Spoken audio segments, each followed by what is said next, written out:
শুভ কাজ শুরুর আগে সংকল্প করে গণেশকে স্মরণ করার প্রথা রয়েছে।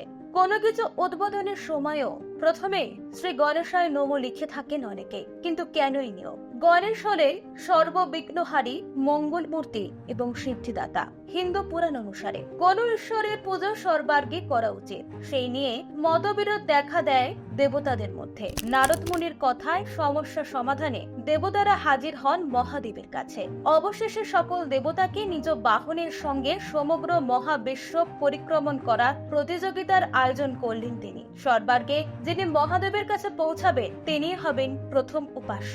স্থূল চেহারার জন্য গণেশ এবং তার মুশিক পিছনে পড়ে গিয়ে তিনি নিজের মাতা পিতাকে 3 বার প্রদক্ষিণ করেন। গণেশ বলেন, সকল সুখ সম্পদ মাতা পিতার চরণে বিরাজমান। মাতা পিতার চরণে গোটা বিশ্ব রয়েছে। তার বুদ্ধিমত্তার জন্যই অগ্রপূজ্য হয়ে ওঠেন গণেশ।